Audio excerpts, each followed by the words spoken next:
Sécurité, veuillez reconduire cet homme à la sortie. Ma femme, Claire, a aboyé cet ordre, ses talons claquant comme des coups de feu sur le carrelage du hall alors qu'elle fonçait vers la réception. Sa voix tranchait le silence matinal, perçante, répétée, comme si elle fantasmait de prononcer cette phrase depuis des semaines. L'agent de sécurité, à peine assez vieux pour avoir son permis de conduire, a commencé à lever sa radio, n'hésitant que le temps de plisser les yeux en voyant mon visage, et c'est là que l'atmosphère a changé, sa mâchoire s'est entr'ouverte, la radio tremblant dans sa main alors qu'il murmurait presque « Madame, je pense que vous devez venir dans le hall. » C'est lui. Le regard qu'elle lui a lancé aurait pu faire fondre le plaque-au-plâtre. Comment ça, lui? À cet instant précis, l'ascenseur derrière elle s'est ouvert avec un digne feutré et un homme grand en est sorti, vêtu d'un blazer ardoise impeccable, un cordon lourd de clés et de statues autour du cou, le directeur de pôle, mon remplaçant, si l'on en croyait les confidences sur l'oreiller. Il m'a vu, s'est figé en plein pas, et j'ai souri, rien d'ostentatoire, juste assez pour le mettre mal à l'aise, avant de tendre le bras pour lui remettre une enveloppe scellée, un papier vélin épais, le genre d'enveloppe qu'on ne passe pas au destructeur de documents mais qu'on archive et dont on parle derrière les vitres dépolies des salles de conférence. Pour la conformité juridique et interne, ai-je dit, c'est urgent. Il ne l'a pas prise tout de suite, regardant d'abord Claire, puis l'enveloppe, puis de nouveau moi, et cette pause de 3 secondes m'a tout dit, il a reconnu ce que c'était et, pire encore, il savait pourquoi j'étais là. C'est à ce moment-là que le visage de Claire a perdu toute sa couleur, comme si quelqu'un l'avait débranché du réseau, elle nous regardait tour à tour, essayant de décoder le silence avant de balbutier en clignant des yeux, « Attends, c'est quoi ce bordel ?» Je n'ai pas répondu, je n'étais pas là pour expliquer. Et peut-être qu'avant d'aller plus loin, si vous faites partie des millions de personnes qui écoutent et ne sont pas encore abonnées, c'est le bon moment, car cette histoire devient plus profonde, plus sombre et croyez-moi, elle est vraie, ce petit clic motive l'équipe ici à continuer de creuser des histoires comme la mienne, des hommes calmes, des fins bruyantes. Bref, où en étions-nous?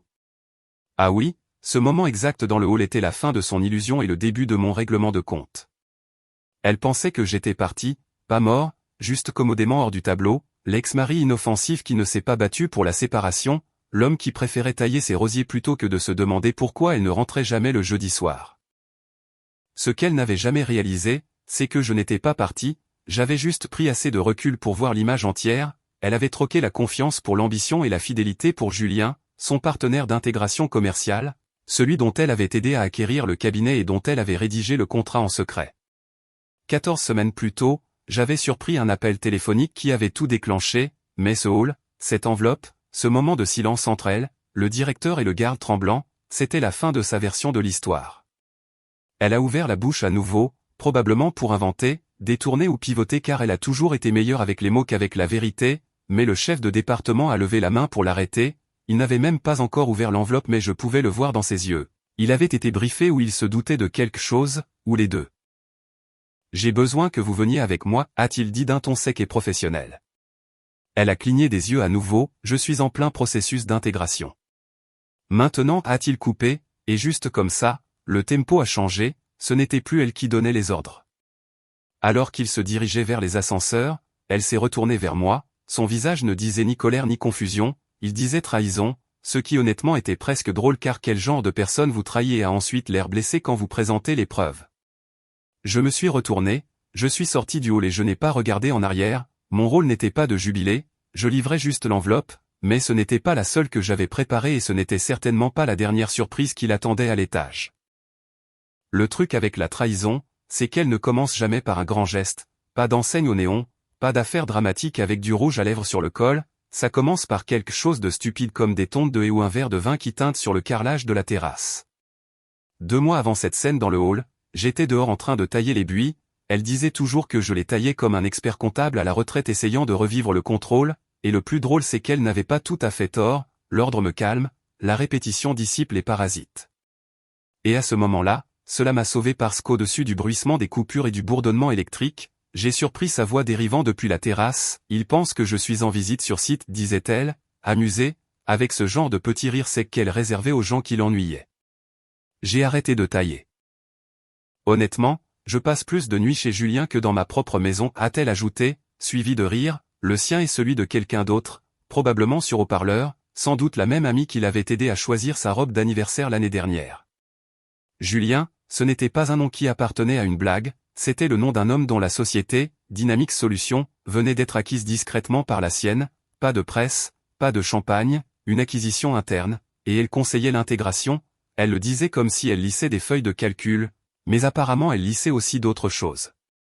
Je suis resté là, tenant le taillé comme un idiot, ma bouche est devenue sèche, pas à cause du chagrin, cette partie était déjà fossilisée, c'était l'insulte, l'excès de confiance paresseux et bâclé, elle n'avait même pas baissé la voix. Je ne l'ai pas confrontée, cela aurait été le jeu prévisible, elle aurait transformé cela en malentendu, m'aurait traité de paranoïaque, aurait sorti quelques larmes de crocodile de son sac à main, non, j'ai souri ce soir-là quand elle est rentrée, jetant ses chaussures dans l'entrée comme si de rien n'était et disant qu'elle était épuisée par les visites aux fournisseurs. J'ai demandé si elle voulait dîner, elle a dit qu'elle avait déjà mangé, j'ai hoché la tête, et c'est là que j'ai commencé. Commencer quoi? La liste silencieuse et méticuleuse. Son calendrier était synchronisé avec l'ordinateur de bureau de la maison, grosse erreur, elle avait oublié qu'elle m'avait donné un accès administrateur il y a 3 ans quand elle ne pouvait pas réinitialiser son mot de passe et paniquait avant une réunion stratégique. J'ai fait des captures d'écran, exporté chaque événement de calendrier partagé contenant une visite sur site, tournée fournisseur ou Julien, je les ai fait correspondre aux réservations d'hôtels que j'ai trouvées sur la carte de crédit commune, celle qu'elle avait oublié m'avoir ajoutée à l'époque où tout allait bien. Puis sont venues les photos, elle a commencé à laisser traîner des reçus, des imprimés, stations-service, restaurants-boutiques, une paire d'étuis de clés d'hôtel qui portaient la mauvaise ville. C'est à ce moment-là que j'ai su qu'elle n'était pas seulement négligente, elle était arrogante. J'ai créé un dossier sur un lecteur caché intitulé Entretien arrosage, à l'intérieur, journaux horodatés, photos de sa valise dans le coffre à 6h22 du matin quand elle prétendait rencontrer le service juridique au bureau, arrêt sur image de ma caméra extérieure la montrant se faisant déposer à 4h du matin 2 jours plus tard, les cheveux humides, talons à la main. Pas une seule fois elle n'a demandé comment allaient les ou pourquoi je m'étais pris d'un intérêt si soudain pour le jardinage. J'ai joué le mari endormi, je l'ai laissé penser que je devenais insensible, j'ai même commencé à laisser le lave-vaisselle plein et le courrier s'empiler, de petits signes montrant que j'avais décroché, et ça a marché. Un soir, elle a marmonné, tu es différent ces derniers temps, moins intense, peut-être que cette thérapie a aidé après tout. J'ai souri, peut-être que oui, ce qu'elle ne savait pas, c'est que mon thérapeute avait pris sa retraite il y a 2 ans. Ce qu'elle ne savait pas non plus, c'est que j'avais commencé à demander quelques faveurs, un ami de fac travaillant maintenant dans l'audit d'entreprise, un ancien voisin qui avait mentionné un jour avoir travaillé dans la conformité des cadres. Des déjeuners discrets, un langage prudent, des hypothèses. Une question revenait à chaque réunion, a-t-elle divulgué la relation avec Julien avant ou après l'acquisition? Et chaque fois que je répondais elle n'a rien divulgué, les retours de la table devenaient un peu plus froids. Je ne faisais pas que collecter des saletés, j'apprenais à les planter. Nicolas et moi ne nous étions pas vus depuis des années, la dernière fois que nous étions dans la même pièce, il portait un casque à bière lors d'une soirée d'intégration, expliquant les fusions avec des chaussettes dépareillées et de la moutarde sur sa chemise, maintenant, costume sur mesure, voix calme et ce genre de silence qui dit « je sais des choses que je ne peux pas dire en public ». Nous nous sommes retrouvés dans une brasserie du centre-ville, son choix, bois sombre, plafond bas, assez de bruit ambiant pour noyer tout ce qui était intéressant. Il n'a pas demandé pourquoi j'appelais, il a juste ouvert avec « c'est à propos de l'acquisition Dynamics, non ?» Cela m'a pris au dépourvu. « Ouais, dis-je lentement, comment as-tu » Son nom est apparu 2 fois cette semaine, a-t-il répondu en coupant son entrecôte, bruit de couloir interne, truc discret, quelqu'un a signalé la clause de conseil sur le plan de rétention de Julien. Mon estomac n'a pas chuté, il s'est durci comme une barre d'armature dans le béton. J'ai gardé ma voix égale, et si la cadre supervisant l'intégration était personnellement impliquée avec lui? Nicolas a levé les yeux de son assiette, personnellement comme. Amicalement? Je n'ai pas répondu. Il a plissé les yeux, a fait le calcul, si elle a eu son mot à dire dans la rédaction de l'accord, l'attribution de valeur à sa rémunération ou l'influence sur les chaînes de rapport, et n'a pas déposé de formulaire de divulgation, ce n'est pas une infraction, c'est un passif financier. J'ai hoché la tête, et si elle avait laissé ce champ vide exprès? Il s'est adossé, a bu une lente gorgée de son whisky et a baissé la voix à un quasi-murmure, alors, quiconque obtient cette info ensuite doit la faire fuiter, non? Si elle utilise sa position pour glisser un partenaire romantique dans un accord confortable post-acquisition, ce n'est pas juste contraire à l'éthique, c'est un territoire potentiel pour l'AMF. Ce mot s'est figé dans mon esprit comme une enseigne au néon, AMF, autorité des marchés financiers, pas divorce, pas adultère, pas dommages émotionnels.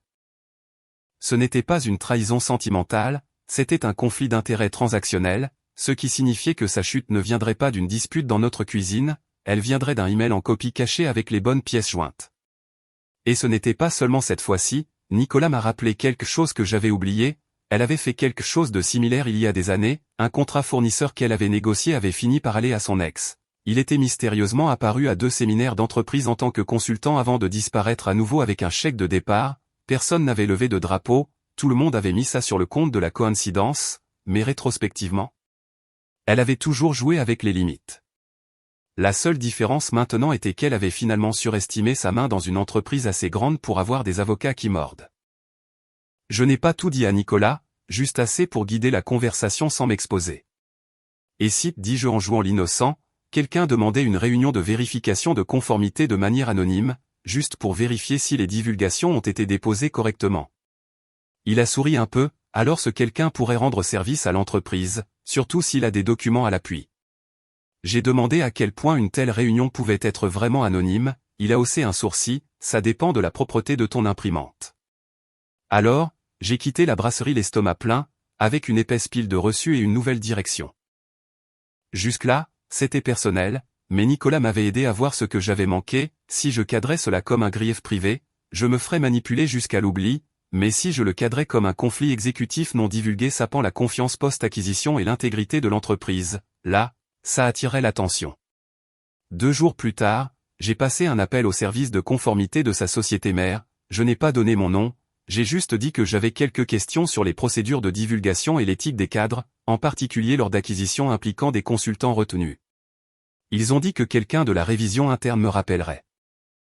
J'en suis resté là, mais je ne suis pas resté inactif cette semaine-là, j'ai rassemblé tout ce que j'avais, pas seulement ces exports de calendrier et ces dossiers d'hôtel, mais ces communications internes avec Julien, des emails mielleux, des messages Slack nonchalamment flirteurs, quelques mémos vocaux qu'elle avait envoyés par erreur dans notre dossier iCloud partagé, et j'ai tout étiqueté par date, équipe et contexte, parce que je savais qu'une fois que cette boule commencerait à rouler, le vague ne suffirait pas, il fallait que ça ressemble à ce que c'était, non pas l'album d'un mari jaloux, mais le dossier d'un lanceur d'alerte, propre, étiqueté, légal et mortel.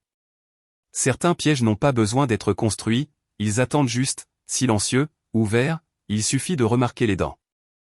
C'était un jeudi soir, elle se précipitait pour faire ses valises pour un sommet sur la conformité à Lyon, je le sais parce qu'elle a prononcé l'expression au sommet sur la conformité 5 fois en 12 minutes comme si elle essayait de se vendre le mensonge au rabais.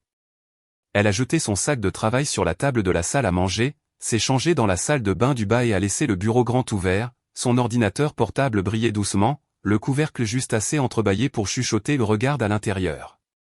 Je n'ai pas bougé tout de suite, je me suis assis au comptoir de la cuisine en sirotant le thé qu'elle avait fait mais n'avait pas bu. Au moment où la porte d'entrée s'est fermée et que ses pneus ont roulé hors de l'allée, je me suis levé et je suis entré dans le bureau. Ce que j'ai trouvé n'était pas choquant, ce qui était choquant c'était à quel point elle était devenue négligente avec confiance, le contrat d'intégration était juste là, au centre de l'écran, Dynamics Solutions et son entreprise, absorption d'actifs, clause de leadership transitionnel, structure de rétention du personnel. J'ai scanné rapidement, sautant les 5 premières sections, puis je l'ai vu, section 6.3 sous-section B, la rétention du personnel clé inclura, mais sans illimité, Julien K. Martin dont l'expertise en matière d'écosystème de fournisseurs régionaux est jugée critique pour le succès continu de l'intégration. Écosystème de fournisseurs critiques, expertise en la matière. C'était un bouquet de parfums d'entreprise vaporisé sur la vraie puanteur, ma femme donnait à son amant un parachute doré et montait elle-même le filet de sécurité. Il y avait aussi une note de bas de page, subtile, référençant un projet de mémo rédigé en interne par C. Alden, elle. Elle n'avait pas seulement donné le feu vert à la rétention, elle en était à l'origine. Maintenant, voici où cela devient délicat, en soi, la clause n'était pas illégale, les entreprises gardent tout le temps des consultants historiques après une acquisition, mais lorsque le cadre qui la pousse a un intérêt romantique personnel dans la personne retenue et omet de le divulguer, cela s'appelle de l'autonégociation, cela s'appelle aussi un manquement à l'obligation fiduciaire, et dans certaines juridictions, cela marche main dans la main avec la fraude d'entreprise. Je n'ai pas paniqué, je n'ai pas fait de capture d'écran, j'ai ouvert le menu d'impression, 3 copies, pas d'en-tête, pas de trace utilisateur, juste le langage brut du contrat, 2 trous en haut et le projet de mémo attaché en annexe. J'ai utilisé sa propre imprimante car je savais qu'elle n'avait pas de mémoire interne ni de journal forensique, elle avait insisté là-dessus, le low-tech est plus sûr, oh l'ironie.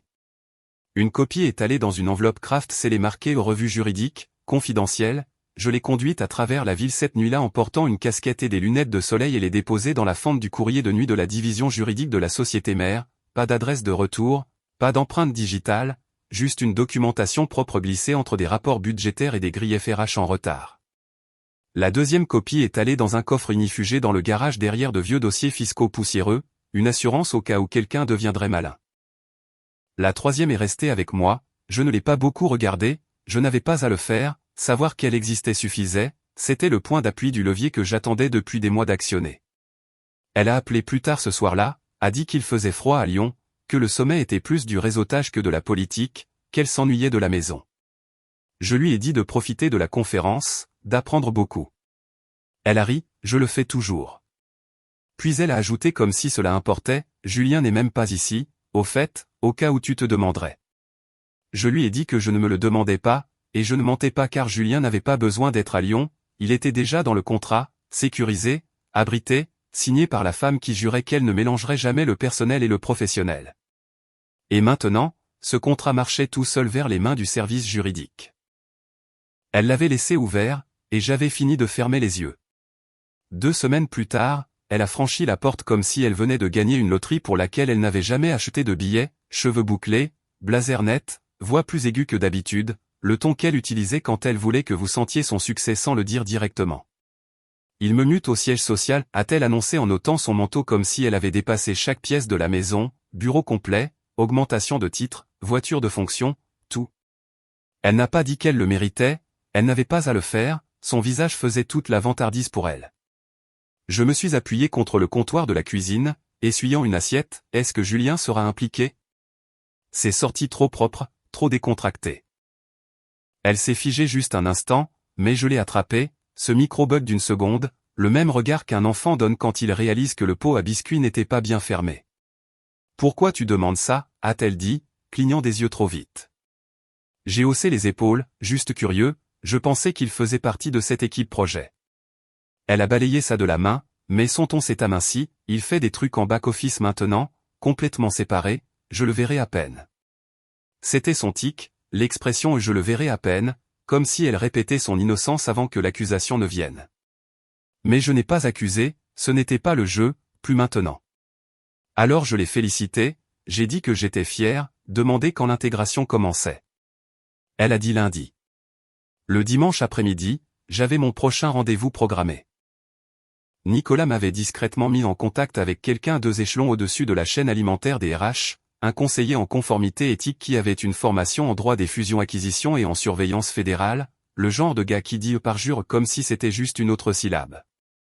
Je l'ai rencontré dans une suite de bureaux privés en centre-ville, il n'a pas serré la main, il a hoché la tête une fois et a indiqué une chaise. J'ai tout étalé proprement, d'abord les incohérences du calendrier, puis les chevauchements d'hôtel, puis la clause du contrat d'intégration, le nom de Julien, son mémo, l'absence de tout examen par un tiers sur la rétention. J'ai inclus les messages Slack, les reçus, les chevauchements de réservation, j'ai même apporté la photo de son coffre rempli à l'aube quand elle était censée visiter des entrepôts de fournisseurs. Il n'a pas parlé pendant 20 minutes, puis il a demandé, a-t-elle soumis des divulgations officielles de conflits d'intérêts? Je lui ai dit que j'avais un formulaire vierge tiré du portail de l'entreprise, il comportait un champ demandant spécifiquement s'il y avait une implication personnelle ou romantique avec des vendeurs, des consultants ou du personnel d'acquisition. J'ai fait glisser une copie vers lui. Il l'a étudiée pendant 10 secondes puis s'est adossé à sa chaise, ne la confrontez pas directement, a-t-il dit, son ton avait changé, plus de procédure, maintenant c'était du confinement, nous devons vérifier les délais, les autorisations et si le juridique a connaissance de son implication, mais si c'est ce à quoi ça ressemble, elle pourrait faire face à des conséquences formelles en interne et en externe. Laissez-nous prendre le relais. J'ai hoché la tête. Il a glissé le dossier dans un tiroir verrouillé et a tapé quelque chose sur son ordinateur portable, probablement signalé pour escalade, peut-être même tagué le conseiller général. Je suis sorti de ce bâtiment sous un ciel gris et un vent levant, ma veste claquait, mais je ne sentais pas le froid. Pas une seule fois je n'ai été tenté de lui envoyer un SMS, de la confronter ou de la coincer dans une conversation de dîner chargée émotionnellement où j'accuse et elle détourne et nous jouons le même duo brisé de culpabilité et de manipulation. Cette partie de la performance était terminée, ce n'était plus une question de vœux brisés, c'était une question de violation de politique, et bientôt ce ne serait plus à ma voix qu'elle aurait à expliquer les choses, ce serait à la leur, et ils avaient déjà commencé à regarder. La veille de son départ pour son intégration au siège, elle courait à travers la maison avec son téléphone coincé entre l'épaule et l'oreille, marmonnant à propos de cubes de rangement et de services de voitures retardés. Un chemisier noir pendait à la porte de la chambre à moitié repassée, sa valise ouverte sur le sol déversait des badges, des cordons et un dossier intitulé « Pack de bienvenue Orientation Corp ». Quelque part entre son deuxième café et sa troisième plainte sur les processus d'intégration inefficaces, j'ai demandé nonchalamment, t'ont-ils fait faire une de ces divulgations d'éthique? Elle n'a pas levé les yeux, ouais, truc de base, je l'ai rempli pendant que je pliais des vêtements. Je peux le voir, ai-je demandé en penchant la tête comme si je faisais juste la conversation, je me suis toujours demandé quel genre de choses il demande. Elle a ricané, c'est des trucs RH ennuyeux, crois-moi. Mais je ne la croyais pas parce qu'elle m'avait repoussé, mais parce que je l'avais déjà vu, téléchargé, imprimé, étudié. C'était juste là dans le portail des employés, section conformité, formulaire 32C, certification de conflit d'intérêts et divulgation, cadre supérieur. Et ce n'était pas ennuyeux, pas du tout. À mi-chemin du formulaire se trouvait un champ clairement marqué, avez-vous au cours des 24 derniers mois eu des relations personnelles, romantiques ou financières avec des individus retenus, intégrés ou matériellement impactés par votre rôle dans toute activité d'acquisition actuelle ou passée? Cochez oui ou non. Si oui, nom et contexte requis. Sa réponse, non. Pas d'addendum, pas de commentaire, juste un mensonge propre et unique à l'encre noire. Cela n'avait même pas demandé d'effort, juste une omission, une impulsion non vérifiée, une supposition que personne ne regarderait. Cette ligne vide transformait tout en une arme chargée et elle l'avait remise à ses propres employeurs avec un sourire. Je me suis souvenu du jour où j'ai trouvé le formulaire, à l'époque où je construisais encore le dossier et faisais semblant d'oublier le jour des poubelles exprès. J'avais imprimé 2 copies, une que j'avais annotée, encerclée, surlignée, notant la contradiction entre ce nom et la clause contractuelle qu'elle avait rédigée et qui donnait à Julien un siège de consultant comme si c'était un cadeau de Saint-Valentin, l'autre copie, propre et scellée, marquée drapeau éthique, reposait tranquillement dans le dossier que j'avais remis au conseiller en conformité interne une semaine auparavant. Alors, quand elle m'a repoussé et a zippé sa valise avec un dernier coup sec dramatique, j'ai juste souri. Elle s'est arrêtée à la porte, tu as été bizarrement favorable à tout ça, ça ne te ressemble pas. J'ai haussé les épaules, peut-être que je grandis. Elle a penché la tête, tu ne vas pas demander si Julien sera au siège. J'ai souri plus largement, je le sais déjà. Et je le savais. J'avais vu les mémos internes qu'elle laissait ouverts, lui transférant des instructions d'intégration pour une consultance adjacente au siège. Ils essayaient de faire paraître sa propre, ils ne réalisaient pas que j'avais aussi tous les brouillons, ceux où elle avait d'abord suggéré son nom pour la rétention. Ces métadonnées étaient toujours dans le fichier, les révisions aussi. Elle m'a embrassé sur la joue comme une femme prétendant qu'il y avait encore un mariage et est sortie. Dès que la porte a cliqué, j'ai regardé ma montre. Le bureau de conformité avait reçu le formulaire 48 heures plus tôt, ils avaient horodaté le reçu, j'avais la confirmation de l'assistante qui avait signé pour. Et maintenant ils avaient les 2 versions, sa copie avec l'espace vide et ma copie avec les preuves qui le remplissaient. Un mensonge sur un formulaire de conflit d'intérêts n'est pas juste une violation de politique interne, c'est une responsabilité d'entreprise, surtout lorsqu'il est soumis lors d'une acquisition sur une piste d'audit fédéral par quelqu'un occupant un poste de direction. Elle pensait qu'elle montait, mais elle ne réalisait pas que l'ascenseur était déjà câblé et je n'appuyais plus sur le bouton, je regardais le compte à rebours. L'appel est arrivé au milieu d'un mardi, je m'en souviens à peine, un de ces après-midi gris et engourdis où les heures coulent au lieu de tic-taquer. Nicolas n'a même pas pris la peine de faire la conversation, tu ne tiens pas ça de moi, a-t-il dit, la voix basse et directe, mais le nom de ta femme vient d'être signalé dans un fil d'audit interne, circulation discrète, pas encore de mail formel, mais ça arrive. Je n'ai pas répondu. Il a continué, il pense que quelqu'un a averti le conseil d'administration d'une brèche dans les divulgations d'intégration, spécifiquement la clause Julien. Brèche, pas oubli, pas mauvaise communication, brèche.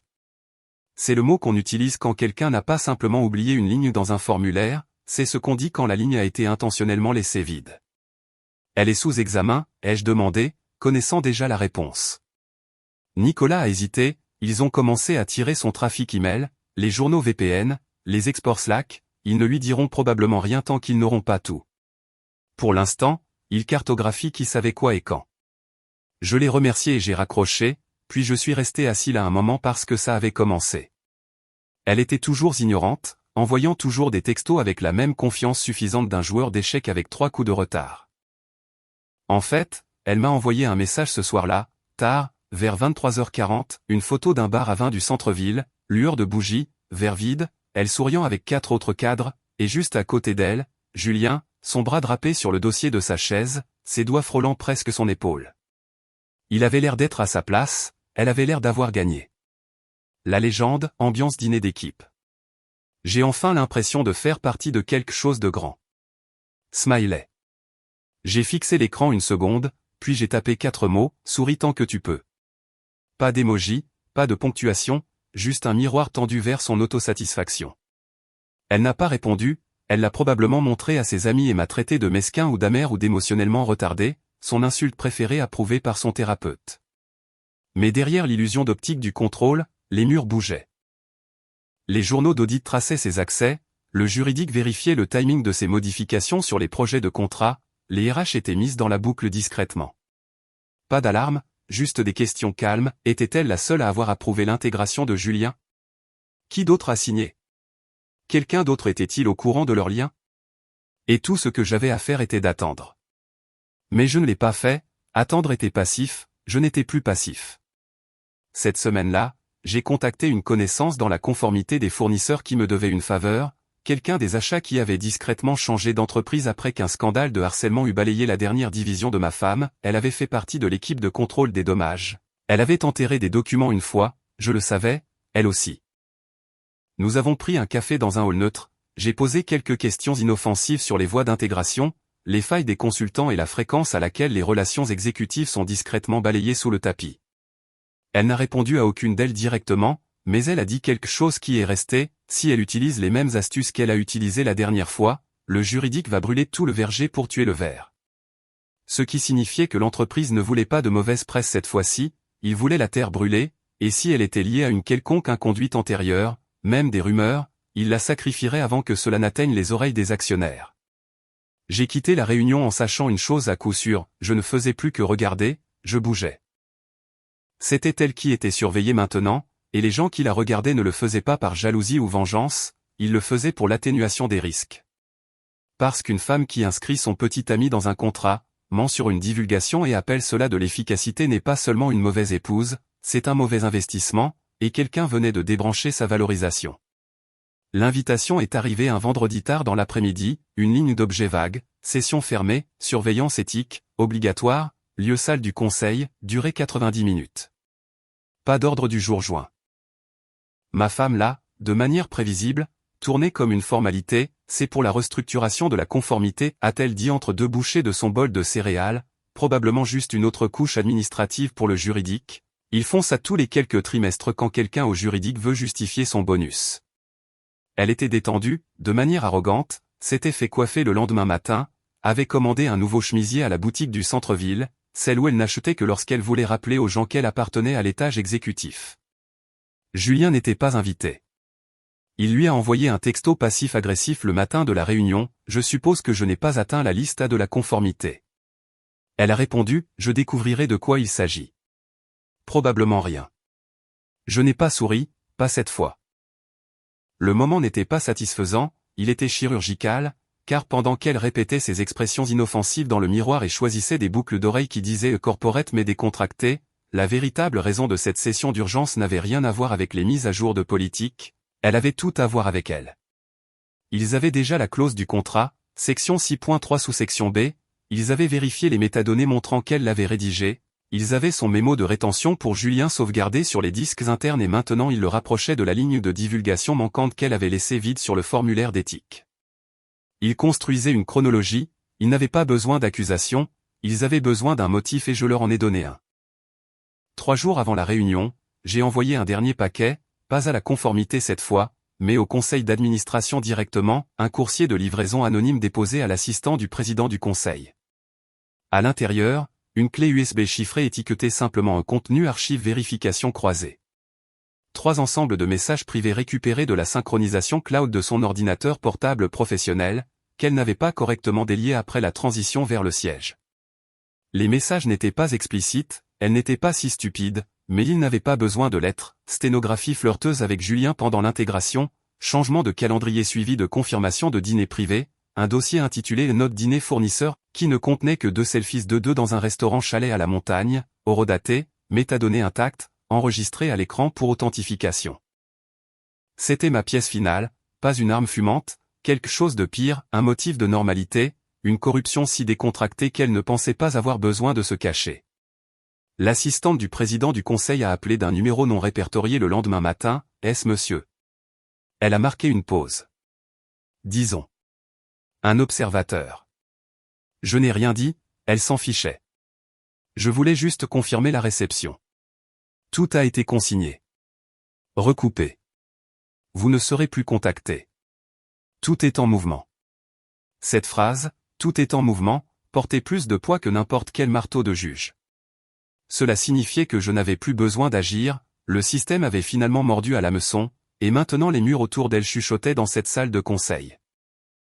Elle s'est probablement adossée dans un fauteuil rembourré, sirotant de l'eau en bouteille et faisant semblant de s'intéresser pendant que toute sa trace écrite était projetée derrière des portes closes. La conformité était là, le juridique aussi, et 2 consultants externes, dont l'un spécialisé dans la stratégie d'alignement exécutif, ce qui est le code pour qui coupe-t-on pour arrêter l'hémorragie? Elle m'a envoyé un texto ce soir-là, longue réunion, ennuyeuse. Je suppose qu'ils avaient besoin de faire semblant que nous sommes éthiques pour le rapport de fin d'année. Julien est agacé de ne pas avoir été mis dans la boucle. MDR. Je n'ai pas répondu, il n'y a pas besoin de répondre à quelqu'un qui tombe dans un escalier qu'il a construit lui-même, surtout quand la dernière marche n'a pas encore craqué, mais ça allait bientôt arriver. Parce que dans les salles de conseil, le silence n'est pas une absence, c'est un jugement qui attend d'atterrir. Les portes de l'ascenseur se sont ouvertes avec ce doux carillon d'entreprise qui sonnait toujours comme un avertissement déguisé.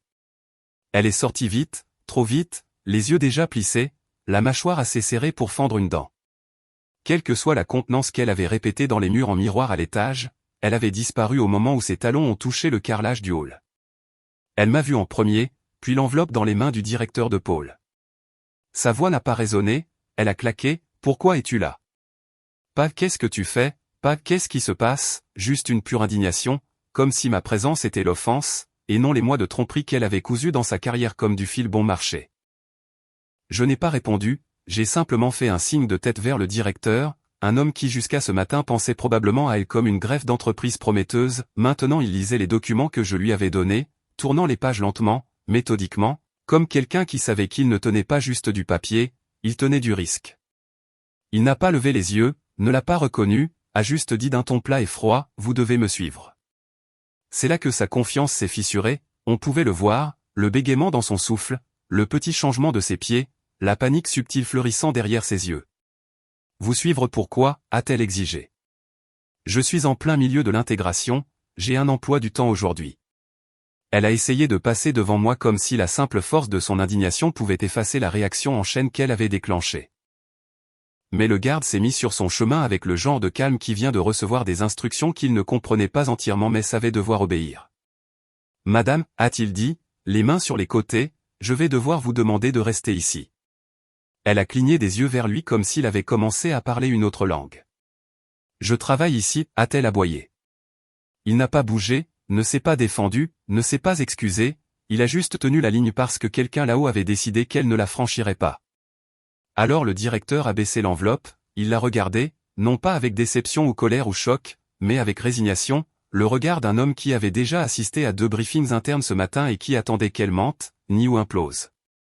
Ce qu'il a dit ensuite n'a pas résonné, il n'en avait pas besoin, avec effet immédiat, a-t-il dit, votre accès est révoqué, en attente d'enquête. Laissez votre badge. Sa bouche s'est ouverte, aucun mot n'est sorti, pas au début, juste un tremblement, une petite inspiration qui sonnait comme le moment avant qu'un verre ne se brise sur le carrelage. Vous plaisantez, a-t-elle chuchoté, se tournant brusquement vers lui, c'est une erreur, c'est un malentendu, quelqu'un vous donne de fausses informations, ce n'est pas ça ne peut pas être. Elle s'est arrêtée au milieu de la phrase, non pas parce qu'elle était à court d'excuses, mais parce qu'il n'écoutait pas, il ne la regardait même plus, il était déjà passé à autre chose dans son esprit. Elle n'était plus un talent montant, plus un atout stratégique, elle était devenue ce que chaque entreprise craint le plus, un passif en talons hauts. Et puis elle s'est tournée vers moi, non pas avec fureur, non pas avec droiture, mais avec peur, une vraie peur, le genre qui vient de réaliser que le monstre de l'histoire n'est pas celui qu'on pensait, et ce n'est pas non plus l'homme devant soi, c'est la vérité qu'on a enterrée. Elle a chuchoté, « Qu'est-ce que tu as fait ?» Je n'ai pas répondu, il n'y avait rien à expliquer, elle avait creusé le trou, l'avait meublé et s'était couchée dedans, j'avais simplement tendu l'appel aux bonnes personnes. Je suis passé devant elle lentement, de la façon dont on marche autour de quelque chose de fragile qu'on n'est pas responsable de casser. Le garde s'est écarté pour me laisser passer. Elle n'a pas crié, elle n'a pas couru après moi, elle est juste restée là, le badge pendant de ses doigts tremblants alors que sa carrière s'effondrait dans un hall en verre brillant qui semblait soudain trop grand pour elle. Et je suis sorti par la porte qu'elle ne franchirait plus jamais. 3 semaines ont passé dans une sorte de calme qui ne ressemblait pas tant à la paix qu'à une attente, le genre de silence qu'une maison a après une tempête quand les murs décident encore s'ils ont fini de craquer. Je n'ai pas eu de nouvelles d'elle, pas de SMS en colère, pas de messages vocaux en larmes, pas de déclaration soudaine de malentendu ou de plaidoyer pour la sympathie. Elle a disparu de mon monde avec la même arrogance qu'elle avait autrefois pour le traverser, pensant que le silence signifiait qu'elle avait le contrôle. Mais je n'avais pas fini. Il restait un fichier, un que je n'avais pas touché, pas montré à personne, pas même ouvert à nouveau depuis la nuit où je l'avais trouvé synchronisé sur notre cloud par pur accident. Il reposait dans un petit dossier sur un lecteur étiqueté Revue financière, enterré sous un faux dossier de garantie ménagère, ses divulgations d'investissement privés. À première vue, c'était de petites notes inoffensives, quelques PDF, des horodatages à côté de symboles boursiers, jusqu'à ce qu'on zoome sur les dates. 4 jours avant l'annonce de l'acquisition, 2 achats, même entreprise, un sous son compte personnel, un sous celui de Julien. Montants identiques, horodatages identiques. Un motif si évident qu'il semblait scénarisé.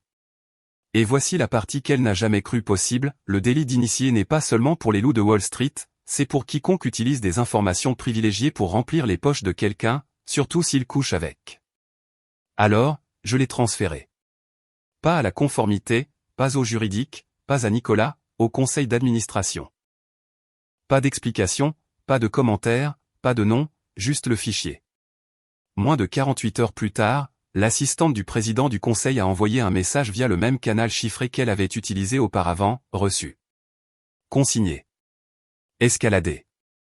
C'était tout. Je n'ai jamais demandé ce qui s'est passé ensuite, je n'avais pas besoin de le faire, le monde vous dit des choses si vous savez où regarder. Une semaine plus tard, une entrée discrète est apparue dans un bulletin de l'AMF, rien de dramatique, juste une ligne enterrée sous un groupe de mise à jour de routine, examen initié concernant l'activité commerciale pré-acquisition associée à l'intégration de Dynamics Solutions. Pas une accusation, pas encore, plus comme le resserrement d'un nœud coulant. Puis sont venus les mémos internes fuités en ligne, un responsable de la conformité licencié, une équipe d'audit élargie avec une surveillance extérieure, un cadre non nommé sous examen fédéral. Elle a disparu dans la paperasse, pas d'annonce d'adieu, pas de poursuite d'autres opportunités, juste effacée. L'équivalent corporatif de balayer la poussière de craie d'un tableau. Le rôle de consultant de Julien n'a pas survécu non plus, son nom a disparu de leur annuaire en ligne comme une tâche que quelqu'un a finalement réussi à frotter. Et moi, je n'ai pas organisé de fête, je n'ai pas porté de toast à une victoire. La vengeance n'est pas un feu d'artifice, c'est un grand livre qui s'équilibre tout seul. J'ai emménagé dans un endroit plus petit, plus calme, pas d'écho d'elle se précipitant dans les couloirs, pas de mensonges acides collant aux meubles. Et chaque matin avant le café, avant les emails, avant toute autre chose, je sors vers la haie, celle à côté de laquelle elle s'est trahie sans le réaliser, celle qui a entendu son rire alors qu'elle se moquait de l'homme qui lui faisait confiance, celle qui m'a donné le premier fil que j'ai tiré jusqu'à ce que son monde entier se défasse. Je l'arrose doucement, lentement, pas parce qu'elle en a besoin, mais parce que chaque histoire a une origine, et certains rappels valent la peine d'être gardés.